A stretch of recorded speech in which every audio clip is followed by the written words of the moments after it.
So how long did it take to the whole installation process? The whole installation process took us about 8 to 9 days. The actual installation of the hardware was only about 3 days, and then the rest of it was software work and then running through required tests. So it was a pretty quick process.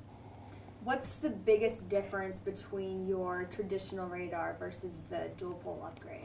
Well, the upgrade that we had completed is adding extra products. That's one thing I want to get across, is that we're still going to have the radar products that we've had for many years that people are used to seeing, but now we're adding to that.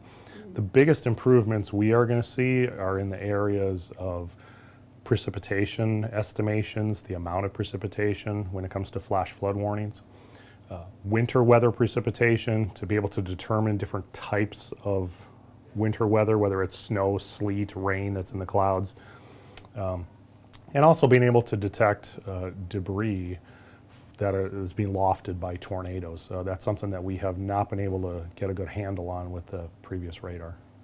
So severe weather, how will this help with the warning process?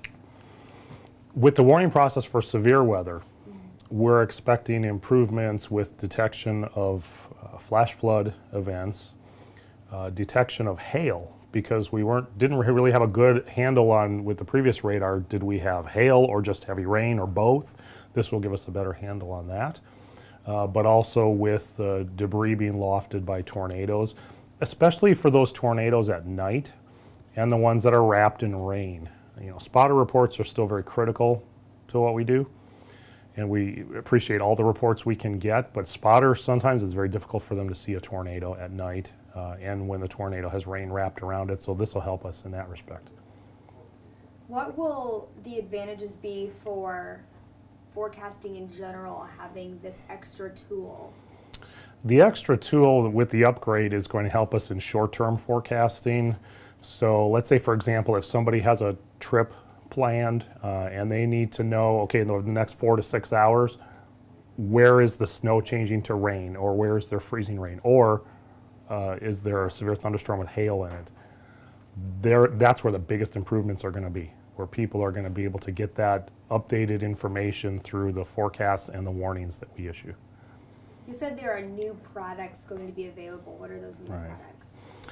Well, there are 14 new products, and almost half of them have to do with precipitation accumulation, the amount of liquid precipitation that has fallen.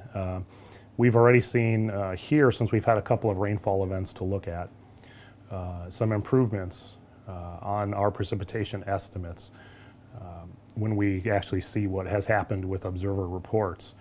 Some of the other new products involve, it's actually pretty technical radar information, and we're not going to be putting these things on our web pages for a little while yet, because there is quite a learning curve, and it's not like a typical radar image that people are used to seeing. But some of these products will tell us where the snowflakes coming down are melting, at what height, the size and shape of certain objects, so we can infer whether or not what the radar is detecting is a raindrop or an ice crystal or a solid ball of ice, but also things that are not precipitation, not weather related, like birds and smoke and dust and airplanes, anything that's in the sky that the radar can detect. This upgrade will help us to infer what that is. Okay. You said it won't look similar to what we are used to. Right. What can the general public, what would they be able to notice? Are they going to have to learn anything new and be able to tell what the radar is saying? Yeah. No, the radar products that people are used to looking at will be there. They will stay the same, so they won't have to learn anything new. This is really for us to be able to add more value to our forecasts and to our warnings, so that we can alert people to areas of flash flooding or hail or tornadoes, that type of thing. So it may not be directly right in where they see a radar product that looks different, but it will be noticeable in the products that we issue to the public. So it's helping out us meteorologists versus just a general public, just helping us get that message out better. Helping us get the message out better, helping us to refine with better detail as to what is exactly going on in that storm, in those clouds, with precision that we hadn't had in the past. What's kind of an easy description you would give someone of how the dual polarization radar works? The best way to describe it is radar that we've had in the past has sent out a quick burst of energy, but mainly in the horizontal. Now with the dual polarization, it's sending out horizontal and vertical. So we're getting a little bit better three-dimensional view of what's occurring. As far as cost go, is the new technology worth how much we've invested in it? Oh, absolutely. In fact, there are 160 radar sites across the country, 122 for the Weather Service, and the rest are Department of Defense and FAA. So it's a joint effort amongst 3 different agencies of the federal government. Each radar site, it's costing about $225,000 to do the upgrade. Economists have already said that just due to better information and forecasts for winter weather, making decisions about whether or not to put salt on roadways where ice is occurring, that type of thing, is expected to save our country $700 million annually with the better information. So it's going to pay for itself very quickly. Right. You had just talked about how we've already had a couple of rain events since you've installed it. What differences have you already noticed? The differences that we've noticed is with the rainfall events that we've had is that we're getting better rainfall estimates. We've had a couple events where we've gotten over 1 to 2 inches of rain in some areas.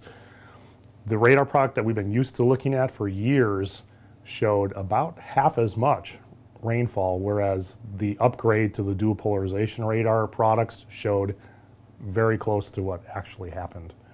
So already we're seeing much better estimates with that, as we expected with a radar upgrade. So, as a normal family at home, watching the news or listening to their NOAA weather radio, what impact will this upgrade have on them? The impact for the average family is going to be several things. For example, if a tornado warning is issued based on a funnel cloud and the tornado forms but storm spotters can't see it, then we'll be able to update that information and say, yes, we have confirmed that a tornado is here. So already we're getting into a public safety issue.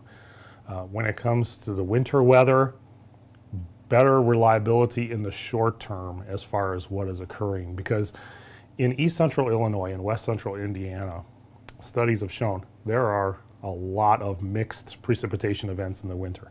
A lot of sleet, a lot of freezing rain, mixed with snow, changing the rain back and forth throughout the history of a storm.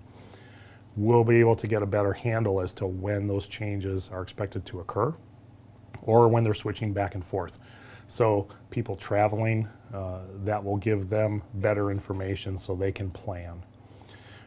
So those are really the biggest things that people are going to notice. That and of course the flash flooding. One thing that a lot of people aren't aware of, in many years, flash flooding kills more Americans than any other weather phenomena. Last year was an exception with the great number of tornadoes that occurred in 2011. But flash flooding takes a lot of lives, and that's one of the biggest improvements we're looking forward to here. Being able to get out better flash flood warnings, more refined to smaller areas to alert people to say, if you're traveling, stay out of that area. If you live in that area, flash flooding is expected and you should not travel because it could really be a problem. What was the training process like for you and your meteorologist? Was it a long transition, or is it kind of easy to pick up on? You know, our meteorological staff here, we went through months of training because it is quite a learning curve with these new products. They've been experimented with for quite some time in Oklahoma, but now that we've fielded this to the whole country, we've had to bring all of our meteorologists on board. And there's a lot of training because of all of the extra products that we're going to be looking at now. we need to know what situations to look at them, and it's a completely different ballgame. It's almost like learning a new language, being able to look at this as compared to the previous radar information that we've always had.